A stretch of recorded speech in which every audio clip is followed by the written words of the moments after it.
Ассаламу алейкум туугандар, кандайсыздар? Назарыңыздарда кайрадан эле базары жок каналы. Бүгүн 1 март 2023 жыл мен Бишкек шаарынын түндүк тарабы Аскаташтан сиздерге бир сатылуучу үй көргөзмөкчүмүн. Биринчи эле баруу жолун түшүндүрөйүн. Мен турган жер Месароша жана Профсоюз көчөсүнүн кесилиши. Ушул жерден түз эле түндүктү карай барсаңыздар, Набережная жана Месароша көчөсүнүн кесилишинде сатылуучу үй жайгашкан туугандар. Анан бул жерден көптөгөн эле маршруткалар менен шаардын бурчусуна бара аласыздар. Мына ушундай. Анда эмесе мен сатылуучу үйгө карай жол алып, сиздер лайктан басып, өз оюңуздарды комментарийге жаздырыңыздар. Мынакей туугандар, келүү жолун түшүндүргөнчө бүгүнкү чыгарыштагы сатылуучу үйгө да жетип келип калдым. Месароша жана Набережная көчөсүнүн кесилиши, Набережная 8-даректе жайгашкан, углойдо. Негизи боюнча бул үйгө ээси бул жерде магазин ачып бир ишкердик кылайын деген планы болгон экен. Азыркы учурда кээ бир себептерден улам сатып аткан учуру туугандар. Мынакей углойдо. Жолдор асфальт, орто кеңдикте, природный газ, центральный канализация бар жана көчө тараптан короосу тегеринте мондай шлакоблок менен болгон забор туугандар. Анда башка эмне маалымат? Сары Өзөн дыйкан базары жакын, мектеп деле мынакей бул жерде, мына Фучка көчөсү бул жерден көрүнүп турат туугандар. Мынакей кааласаңыздар Месароша менен деле келсеңиздер болот, кааласаңыздар Фучка менен деле чыксаңыздар болот экен. Мына ушундай. Андан ары так короосуна кирип калган маалыматты берейин. Эң эле чыгыш чегерасы мынакей могу кошунанын заборуна чейин мындай. Бул жагы жолго чейин. Көрүп тургансыздардай дарбаза жана жердин аянты 7 соток туугандар. Жердин аянты 7 соток. Мынакей бул короосу. Документтер боюнча кызыл китеп бар жана бул жакта чоң 2 этаж үй, узун турасы үйдүн 12ге 10 экен, толук түрдө кирпич менен бүтүрүлүп, сейсма пояс колонналар куюлган жана ошондой эле биринчи этаж менен экинчи этаждын ортосуна плиталар тышталган туугандар. Жана бул жакта 3 бөлмөлүү времянка, душ, отопление котел жайгашкан бөлмө, коридор, кухнянын сырткары 3 бөлмөдөн турат. Анда азыр көргөзөм.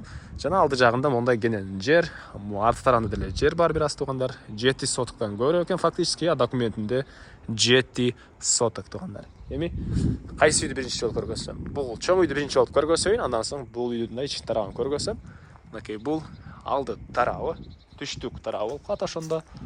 Мынакей андан ары киргенде эле бул жагы холл болсо керек. Мынакей. Андан ары дагы эшик, ал жактан калган бөлмөлөргө өтүп кете алабыз. Бул жактагы бөлмөнүн эшиги жабык болгону байланыштуу көргөзө алгам жок ички тарабыны. Мынакей бул жагын ички тарабы ушул даражага чейин бүтүрүлгөн. Бул жакты көргөзгөн десем, мага үй ээси телефон менен эле байланышып, бул жакта башка инилер ачып берип аткан учуру күлүшчү экен биринчи этаждын. Азыр экинчи этажды көргөзөм жана времянкасын да көргөзөм. Негизинен стенасы жакшы салынгандай көрүнөт. Келгенде өзүңүздөр деле байкап көрсөңүздөр болот. Үй ээси деле бышык кылып өзүм үчүн салган, бирок кээ бир себептерден сатып аткан учурум дейт. Мынакей бул жактан короо кенен көрүнөт, район кенен көрүнөт туугандар. Центральный канализация, природный газдар бар жана ошондой эле Сары Өзөн дыйкан базарында иштесеңиздер деле жакын. Геология, Кудайберген базарлары деле анча деле алыс эмес туугандар. Машинеңиздер менен бат эле барып калсаңыздар болот, Ош базар шлагбаумга деле бат бара аласыздар. Эми андан ары бул экинчи этаждын холлу. Анан сол тарабында бир мондай чакан бөлмө, эмне бөлмө экен бул моему. Үйдүн ички тарабында ажаткана болуш керек. Бул жагында дагы бир бөлмө жана бул жагында дагы бир мондай бөлмө жайгашкан. Андан ары бул бөлмөдөн дагы бир бөлмөгө өтүп кетсек болот экен туугандар. Мынакей. Үйдө да 3 бөлмө бар экен, холдон сырткары. Анан чыгыш тараптан катарынан 2 терезеге жайкалтырылган. Мына ушундай. Эми үйдүн ички тарабына кирип калган маалыматты берейин. Мен кайра сатылуучу үйдүн короосундамын туугандар. Эми сиздерге так үйдүн ички тарабын көргөзөйүн, андан соң бул жакта батыш тарабын деле көргөзөм. Бул жер мынакей прихожка. Прихожканы түзөсөңүздөр коридор. Киргенде эле сол тарапта отоплениянын котелу жайгашкан бөлмө, газдый котел. Мынакей бул жакта мындай коридор туугандар. Бул коридордон калган бөлмөлөргө өтүп кете алабыз. Түзөсөңүздөр душ жана ажаткана үйдүн ички тарабындагы. Мынакей сусарстан менен жылойт. Бул жакта раковина орнотулуп суу чыгарган кухонный мебелдер. Андан кийин бул жакта бир бөлмө, спальный бөлмө. Түндүк тарабында телевизор болуп, отоплениянын батареялары бир бөлмөдө бар. Жана бул жакта бир тамактануучу бөлмө. Анан сол тарапка карай берсеңиздер, дагы бир мондай бөлмө жайгашкан. Эми короосун ачып калган маалыматты берейин туугандар. Мен Карле сатылуучунун короосундамын туугандар. Эми сиздерге калган маалыматты берейин. Так. Үйдүн. Бул жакта батыш тарабында көрүп турганыңыздардай навес. Окей. Эң эле батыш чек арасы бул жерге чейин. Жана арт тарабында үйдүн тарабында ажаткана. Эң эле түндүк чек арасы бул заборго чейин болуп калат. Бул жакта эле угловой, бул жакта эле көчө бар туугандар. Мына ушундай. Так.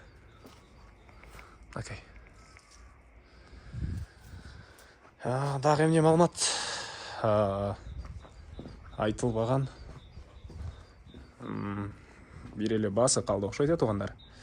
Бул үйдүн баасы $60,000. Сүйлөшүү болот. Эсинин номерин мен экранга эсителдеп калтырам. Звонок кылып сүйлөшүп көрүңүздөр. Сүйлөшүү болот. Анан достор менен, группалар менен бул видеону сиздер бөлүшсөңүздөр, мага үй ээсине жана кимдир бир ошол сыяктуу үй издеген болсо, ошол кишиге чоң жардам берген болосуздар. Анда эмесе мен сиздер менен коштошом туугандар. Кийинки чыгарышка чейин саламатта калыңыздар.